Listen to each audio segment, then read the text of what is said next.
Assalamualaikum warahmatullahi wabarakatuh. Salam sejahtera bagi kita semua. Om Swastiastu, Namo Buddhaya, salam kebajikan.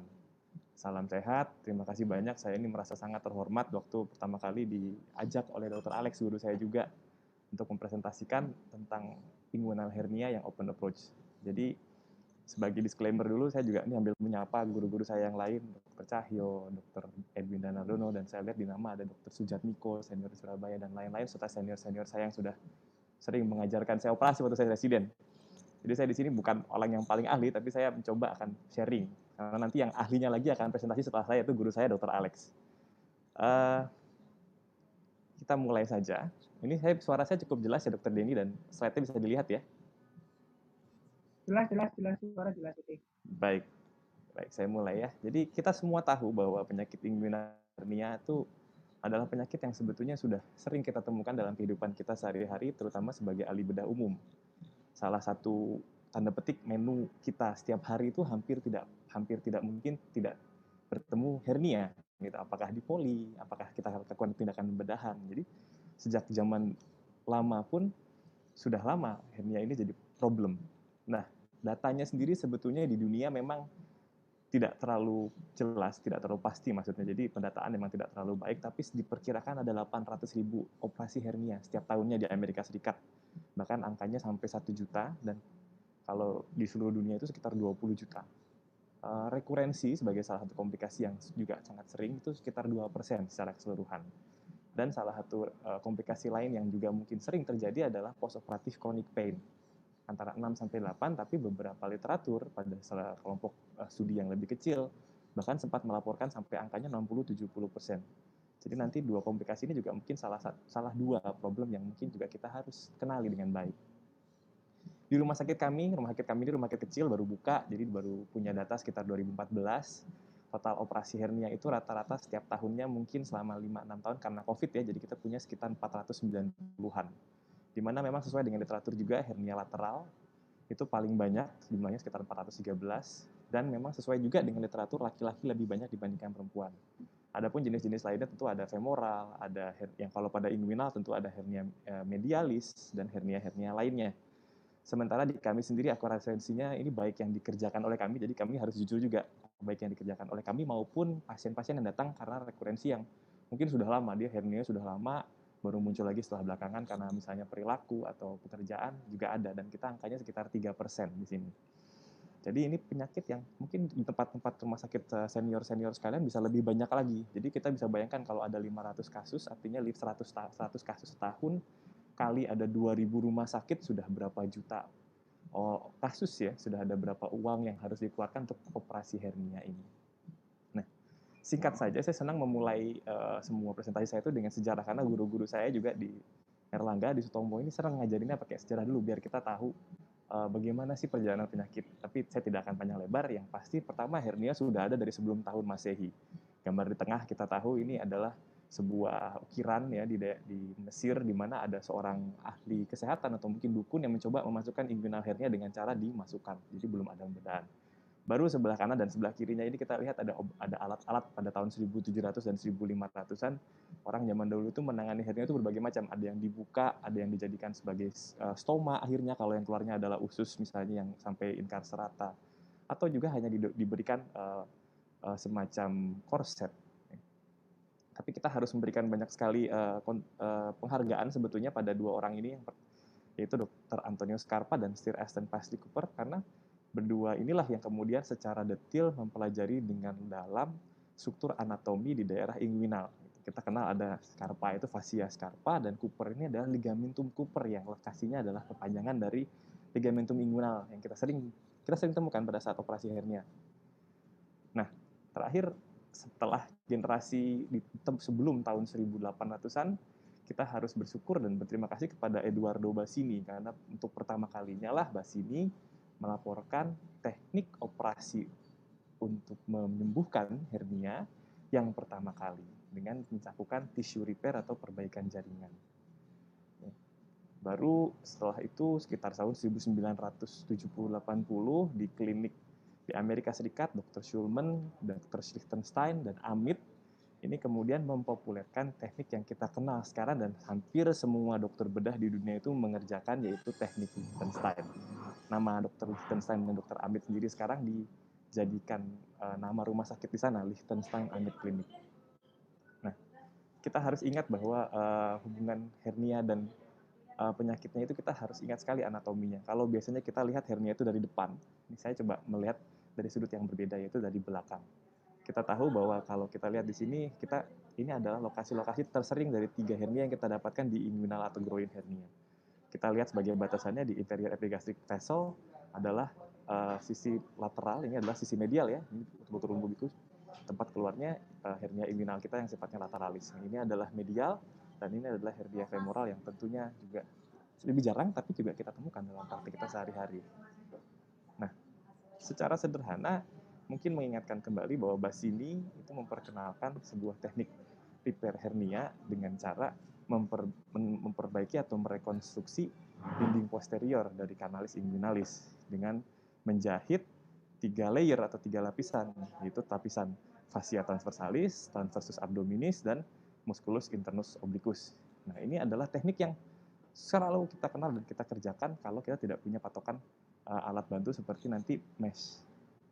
Soldis di sisi lain juga adalah suatu teknik hernia repair yang sebetulnya secara literatur ini ternyata menurut hasil mereka sendiri dipublikasikan itu angka rekurensinya itu jauh lebih rendah dibandingkan dengan teknik Bassini. Akan tetapi memang secara teknik tidak mudah dikerjakan dan agak sulit diajarkan karena membutuhkan pengetahuan lebih dalam dan keterampilan lebih dalam mengerjakan atau melakukan tindakan bedahannya. Oleh karena itu, kita kemudian kenal ada berbagai macam jenis terapi hernia. Ada yang melakukan teknik klasik atau tanpa bantuan mesh ya, atau tanpa bantuan jaringan lah. Dari jaringan sendiri kita kenal ada Bassini tadi saya sebutkan, McVeigh, Soldis, Hasted, Desarda, dan lain-lain. Lalu kita kenal yang kita kenal saat ini adalah dengan mesh repair. Dan mesh repair ini sendiri juga dibagi jadi 2. Ada yang lewat anterior masangannya, ada yang lewat preperitoneal atau posterior. Preperitoneal sendiri juga kita kenal ada yang open teknik dan ada juga yang laparoskopik atau robotic surgery. Untuk open kita kenal teknik yang disebut dengan rifstoppa, transinguinal, atau ugahari ya. Dan kalau laparoskopik kita yang paling populer sini baik ada TAP atau TAPP atau ITAP dan lain-lain. Ini sudah menjadi suatu banyak sekali teknik hernia yang sudah ada. Apa tujuan kita mengobati penyakit hernia? Tentunya kita ingin mengurangi simptom atau gejala. Seringkali gejalanya adalah nyeri, tidak nyaman, gangguan aktivitas. Dan kita juga ingin operasi kita nanti itu bisa menghilangkan kemungkinan rekurensi dan nyerinya. Dan tentu goal terakhir adalah pasien-pasien kita ini dapat kembali ke aktivitas normal seperti mendekati sedia kala. Oleh karena itu penting bagi kita untuk melakukan tindakan yang baik dan benar. Ini sekadar mengingatkan saja, ini semua sudah tahu bahwa dari hernia ini saya ambil dari European Hernia Society Guideline tahun 2018 ya, kita sudah punya banyak guideline. Anamnesisnya semua tahu, ada pembesaran di daerah inguinal atau groin, baik kanan atau kiri, dan kita harus bertanya apakah ada faktor-faktor predisposisi. Kita tahu penyakit obstruksi kornis, pembesaran atau peningkatan tekanan intraabdominal akibat misalnya abdominal aneurysma, itu kita harus tanyakan. Lalu untuk pemeriksaan fisik sendiri saya tidak akan terlalu banyak mengulang karena ini sudah dilakukan dan sudah jadi makanan kita sehari-hari, yaitu adalah salah satunya adalah benjolan yang dapat keluar masuk di daerah inguinal. Kemudian apa DD-nya? Kita kadang-kadang suka melupakan bahwa ternyata di daerah inguinal itu selain ada hernia, baik yang sifatnya femoral, juga ada pembesaran kelenjar getah bening, tapi juga kadang-kadang ada DD yang lebih jarang walaupun kadang-kadang ada, dan ini dimasukkan di dalam buku-buku literatur, yaitu aneurisma, vena varix, tumor, abses atau kelainan anomali seperti andesensus testis yang letaknya di inguinal. Ya, kalau keluhannya adalah nyeri, kita mungkin pernah mendengar ada istilahnya sportsman hernia, itu penyakit lain lagi tapi serupa lokasinya daerah hernia. Dan untuk diagnostiknya semua kita tahu bahwa diagnostik hernia itu utamanya tentu klinis, jarang sekali kita membutuhkan pemeriksaan penunjang, tetapi pada keluhan-keluhan nyeri terutama di daerah inguinal yang kita belum tahu apa penyebabnya, kadang-kadang kita membutuhkan suatu pemeriksaan baik ultrasound, magnetic resonance imaging dengan bantuan atau tanpa bantuan falsafah. Terapinya nanti kita akan bicara lebih banyak, tetapi dari European Hernia Society atau Hernia Search mulai dipikirkan bahwa pria dengan asimptomatik atau simptom yang minimal pada inguinal hernia dan komplainnya minimal bisa dipikirkan untuk dilakukan tindakan konservatif. Tetapi tentu kalau sudah simptomatik, mengganggu, elective surgery itu menjadi salah satu dan tentunya pilihan utama.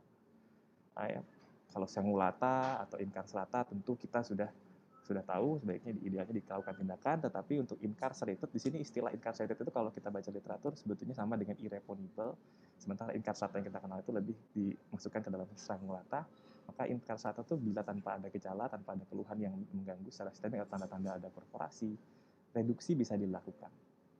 Baik, kita masuk ke dalam teknik apa kalau gitu hernia yang sebaiknya kita kerjakan. Karena kita tahu bahwa ada banyak teknik tadi, baik teknik yang tissue repair maupun mesh repair. Mesh repair sendiri ada berbagai macam jenis. Mesh repair sebetulnya saat ini direkomendasikan sebagai pilihan pertama, baik yang digunakan dengan cara open procedure atau laparoendoskopik atau minimal invasive surgery. Tapi memang belum ada satu standar mesh repair mana yang terbaik untuk semuanya. Sehingga surgeon atau ahli bedah perlu melakukan pengetahuan atau memiliki pengetahuan bagaimana cara merepair hernia itu baik dari anterior approach maupun posterior approach. Dan untuk teknik Liechtenstein dan teknik laparoendoskopik memang ternyata secara ilmiah lebih mudah dievaluasi dalam pelaksanaannya serta nanti monitoring pasca pembedahan. Nah, lalu bagaimana open hernia teknik? Untuk mesh yang disarankan sebetulnya adalah Liechtenstein, dan dari guideline disebutkan bahwa Liechtenstein ini adalah gold standard untuk open inguinal hernia repair.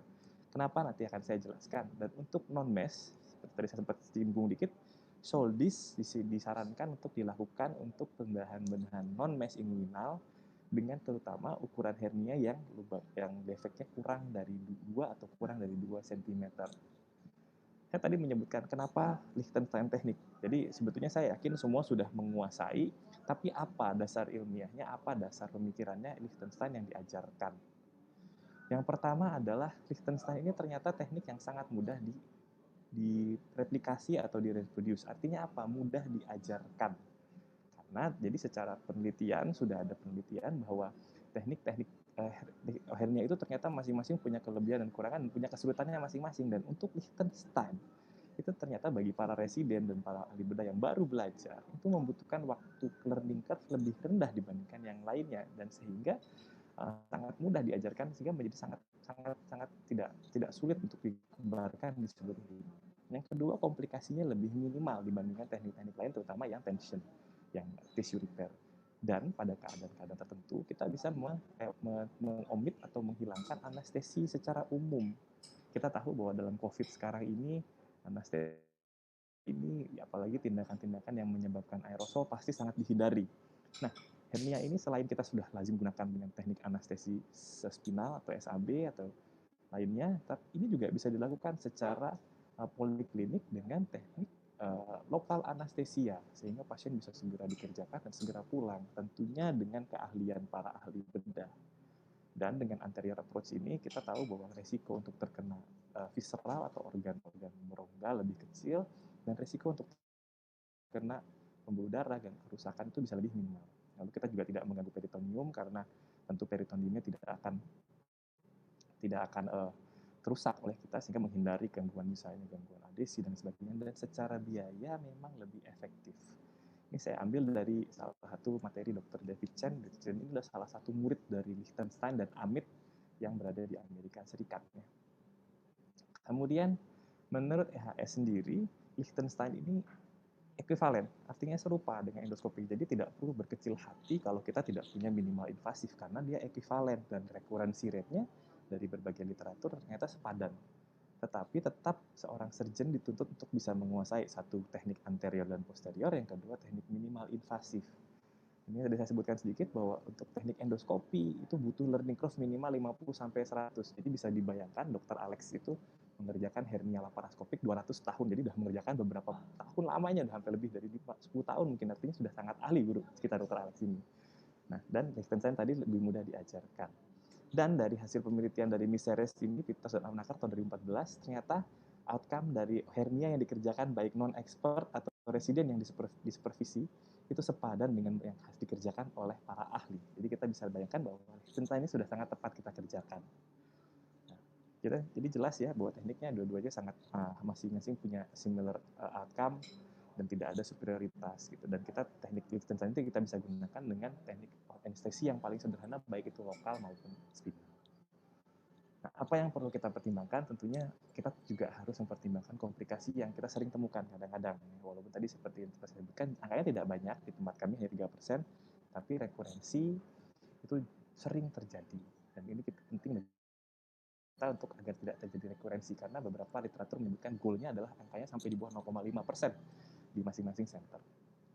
Nah, bagaimana kita bisa menghindari rekurensi dan postoperative pain? Yang pertama kita memikirkan bagaimana nanti pasien ini sehari-harinya, apakah tekanan intraabdominal itu masih normal atau tidak.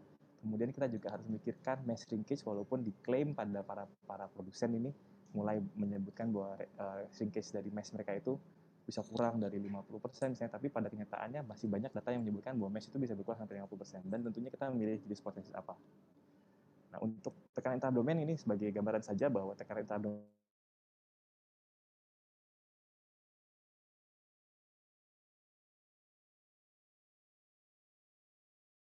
adalah bila tekanannya melebihi ini, pasien harus berhati-hati karena lonjakan-lonjakan yang sifatnya terus-menerus, kronis, nanti bisa menyebabkan rekurensi walaupun kita sudah melakukan teknik operasi hernia yang baik.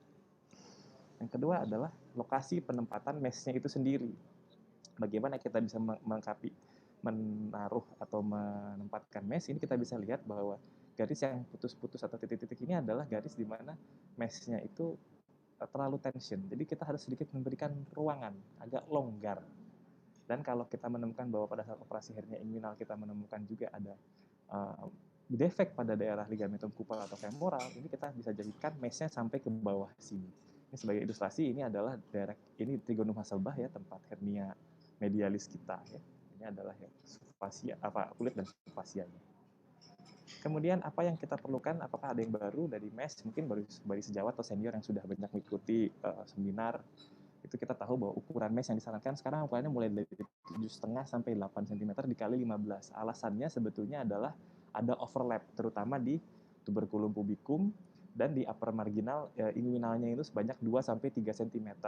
Jadi alasannya sekarang sudah mulai ditinggalkan karena ukuran mesh yang kecil ini selain dia shrinkage juga ternyata dapat menyebabkan rekurensi yang jauh lebih tinggi. Yang kedua adalah pengikatan anchoringnya harus dilakukan sebisa mungkin dilakukan 2 tempat, dan sisi ekor dari mesh kita ini nanti sebaiknya disilangkan di tempat spermatic cord ini ya. Untuk jahitannya sendiri tidak banyak berbeda, ada yang menyebutkan bahwa continuous pada sisi inguinal dan interrupted pada sisi medial. Ini adalah ilustrasinya saja. Jadi sisi inguinalnya kita bikin continuous, sisi lalu kita belah di sini, ada yang suka membelah di awal, ada yang membuat lubang di sini, tidak masalah, yang penting jangan sampai terjadi penyempitan di spermatic cord ini sehingga terjadi nanti kemungkinan arteri spermatikanya terkompromis ya. Kemudian kita berikan ini jahitan interrupted pada sisi medial. Apalagi yang untuk nyeri, kita harus mengingat bahwa ada 3 nervus utama yang seringkali suka lupa kita perhatikan. Yang pertama tentu nervus ilioinguinal. Ini hati-hati bahwa sekarang ternyata beberapa penelitian menyebutkan tidak perlu lagi kita mengutak-utik. Cukup mengidentifikasi, tidak perlu dibebaskan. Dengan mengutak-utik ternyata ada yang menyebabkan chronic pain. Yang kedua adalah genital branch dari genitofemoral nerve, dan ini di iliohipogastrik. Ini bagian yang sering kita melewatkan dan sering terjahit pada saat kita menjahitkan mesh pada sisi medial. Oleh karena itu disarankan iliohipogastrik nerve-nya disisihkan atau kita menjahit di bawah dari iliohipogastrik ini. Ya. Ini genital nerve-nya dan ilioinguinal nerve-nya. Nah, bagaimana tata laksana pada kasus-kasus hernia rekurensi? Tentu kalau yang menjadi guideline sekarang, kalau primary repair-nya adalah tissue repair seperti Bassini atau Soldeis, maka anterior atau posterior approach, baik itu open atau endoskopik, bisa dilakukan untuk mengobati rekurensi hernia ini. Jadi kita bisa kerjakan Liechtenstein atau kita bisa kerjakan posterior approach, baik itu TEP, TAPP, STOPA. Tapi jika primary repair-nya adalah mesh repair, artinya bila kita melakukan misalnya Liechtenstein atau PHS, maka entrance point yang disarankan harusnya adalah melalui rongga yang tidak pernah dimasuki, artinya lewat posterior. Bagi yang belum menguasai teknik non-endoskopi, anterior Liechtenstein itu tentu tadi saya sebutkan bisa juga digunakan kalau sudah ini, tapi mohon maaf ini kalimatnya mungkin agak kurang tepat, tapi kita bisa pakai Riff, Stopa, Google, dan Once. Tapi bila TEP atau TAPP-nya gagal pada saat dia mengoperasi pertama kali dengan metode ini, maka kita bisa saja menggunakan Liechtenstein sebagai terapi untuk hernia rekurensinya. Baik, ini sekian saja karena saya pikir saya sudah cukup banyak sekali dan waktunya sudah banyak habis. Kita tahu bahwa lagi-lagi untuk mengobati hernia seorang ahli bedah harus punya detail anatomi yang baik mengenai anatomi di inguinal, dan ini adalah satu tantangan juga buat kita karena memang anatomi di daerah inguinal itu sangat rumit ya, tidak hanya struktur yang sifatnya tanda petik 3 dimensi atau 2 dimensi, tapi dia sebetulnya kalau kita baca di banyak buku dia sebut itu adalah struktur yang heksagonal gitu. Jadi ada tidak 3, 4, 5, tidak 6, tapi 8 ruang. Dan kita memang harus menguasai teknik, tapi teknik yang sudah diajari oleh guru-guru kita saya pikir sudah sangat baik, Liechtenstein, maka kita harus lebih kemudian lebih mengamati lagi teknik-teknik kita dengan mengobserve atau mengamati pasien-pasien kita pasca kita lakukan pembedahan. Dan kita mesti tahu bahwa masing-masing teknik tidak ada yang lebih baik dibandingin yang lain, oleh karena itu memang nantinya kita harus memilih teknik-teknik mana yang lebih cocok untuk kita. Dan sekali lagi, Liechtenstein adalah gold standard untuk open mesh teknik, dan ini harus kita lakukan lebih baik lagi. Tentunya sekarang sudah baik, harapannya kita bisa mengerjakan lebih baik lagi. Terima kasih, mungkin demikian presentasi saya. Mohon maaf apabila masih banyak sekali kekurangan. Saya harap kita bisa lebih banyak lagi dapat informasi atau ilmu dengan nanti setelah ini kita berdiskusi bersama. Wassalamualaikum warahmatullahi wabarakatuh.